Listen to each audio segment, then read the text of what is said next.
Le Grand Matin Sud Radio, 7h-9h, Jean-Jacques Bourdin. Bien, on en parle. On en parle avec vous, Benjamin Glaise.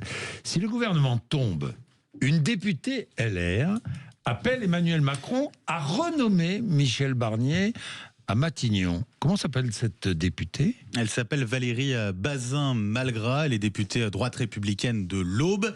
Et dans l'édition du jour du Figaro, elle l'affirme, si la motion de censure contre le gouvernement est votée à l'Assemblée, le président de la République ne doit pas en faire une affaire d'État. Il a tout intérêt, dit-elle, à faire fi de la décision des députés en renommant donc Michel Barnier, Premier ministre. Sa justification, la France ne peut pas se permettre d'être à l'arrêt. Bon, il faut dire qu'on n'a jamais été aussi proche d'une motion de censure. Depuis quelques jours, le RN durcit le ton. En témoignent les propos de Marine Le Pen hier sur RTL. Nous n'accepterons pas que le pouvoir d'achat des Français soit encore amputé dans la situation qu'ils connaissent aujourd'hui. Donc ça, c'est une ligne rouge. Et si, effectivement, cette ligne rouge est dépassée, eh bien, nous voterons la censure. Il n'y a aucune difficulté là-dessus. Je le dis de la manière la plus claire qui soit. Oui, sous la menace d'une motion de censure, Michel Barnier recevra les présidents de groupes parlementaires lundi, et notamment Marine Le Pen. Ça veut dire quoi, pouvoir d'achat des Français ? Parce qu'il est déjà touché, le pouvoir d'achat des Français. C'est une formule. Oui, c'est une formule. Ça veut dire que Marine Le Pen, elle est dans une situation, je vous le disais tout à l'heure, mais je le redis, c'est une situation intenable. La chose qui se passe, en réalité, c'est que non seulement sa base de militants, mais surtout son électorat, maintenant, est massivement et majoritairement favorable à la motion de censure. Donc, personne ne comprend, en fait, objectivement, nous, on est là, on pinaille, on décortique. Mais quand vous êtes un électeur du RN, que vous avez voté pour quelqu'un, pour une idée, et que y a ce réquisitoire, vous vous dites, attendez, elle est menacée d'inéligibilité, et elle continue à soutenir, à être la béquille d'un gouvernement qui va appliquer que des trucs terribles pour nous. Comment voulez-vous qu'un électeur du Rassemblement National comprenne que Marine Le Pen ne va pas au bout de la censure ? C'est impossible, en fait. Non, je suis d'accord. Le vrai problème avec ce que dit cette députée, ce que propose cette députée, si vous voulez, c'est que qui d'autre que Michel Barnier ? Parce que si vous voulez, on a quand même vu pendant 3 mois comment ça s'est réglé. Ah oui, moi l'idée de cette députée, elle est proche de François Baroin. Hein. Ah oui. Sûr, oui. Comment va François Baroin d'ailleurs ? Ça, je ne sais pas du tout. On peut faire une alerte en l'air. Elle est proche de François Baroin, c'est intéressant. Non, mais l'idée, si vous voulez, que ce soit Michel Barnier qui soit renommé, pour une fois, je ne dis pas que c'est une idée brillante, mais c'est pas une idée qui me choque. Dans le sens, on a quand même vu pendant 3 mois la valse des pseudo-prétendants qu'on a tous trouvé plus ou moins médiocres. C'est passé de Xavier Bertrand en passant par Bernard Cazeneuve.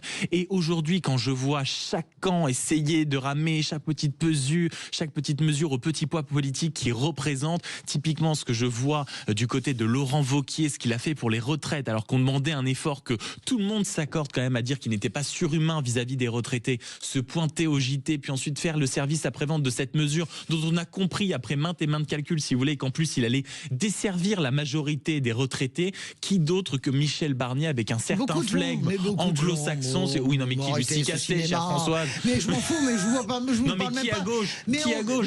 Vous en avez 3, excusez-moi. Vous avez un ancien président qui s'appelle François Hollande, vous avez un patron de groupe qui s'appelle Boris Vallaud, vous avez un premier secrétaire qui s'appelle Olivier Faure. Mais bien évidemment, et pourquoi pas? Vous pensez pas que c'est ridicule, Michel Barnier? Vous pensez? Je comprends. C'est du délire, votre truc. Enfin, il n'a aucune majorité à gauche non plus. Mais bien sûr, quand Emmanuel Macron va chercher Édouard Philippe, c'est qui? C'est le maire du Havre, personne ne le connaît, et c'est aujourd'hui le Premier ministre préféré. Donc la fonction fait l'homme. Il n'est pas du tout question de parler de Lucie Castet, mais vous avez plein de gens. Comment vous pouvez imaginer, sans déconner, sans exagérer, pardon.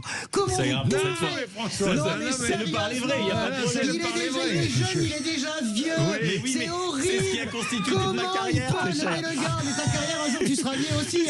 Mais moi, j'aurais pas changé de ligne. Non, mais si tu vas changer, je peux te dire, comment tu peux imaginer une Assemblée nationale souveraine qui dit on ne veut plus de ce Premier ministre, et Maxime Niedo qui se pointe, qui dit oh mais si, renommons-le, c'est quand même la meilleure idée du siècle. Tu te fous du monde. Mais si vous voulez, mais chère Françoise, c'est les mêmes personnes qui pendant 3 mois vous nous avez expliqué que la gauche allait rouler sur l'Assemblée, que la gauche allait relever au pouvoir en fermant les yeux et en se mettant les doigts dans le nez tellement ça allait être facile, et c'est en grande partie à cause de gens comme vous qu'on est dans cette situation aujourd'hui. Arrêtez de grossir le trait, mais qui est-ce qui a dit qu'on allait rouler sur l'Assemblée? Mais vous en disant que c'était facile et la seule fois où vous avez une démonstration de force, c'était pour le président de l'Assemblée, allons... et ça a donné la même que le gouvernement précédent, et ça a donné Yael Braun-Pivet. Qui est en minorité dans le bureau. Mais qui est élu. La crise politique s'est déjà installée sur l'antenne de ce radio. Mais il a besoin. Bon, nous serons avec Christophe Béchu, qui, encore une fois, maire d'Angers et secrétaire général d'Horizon, le parti d'Édouard Philippe. C'est mon invité dans un instant. Ça va être passionnant. Je vous le dis, Laurie Leclerc, le rappel des titres de l'actualité.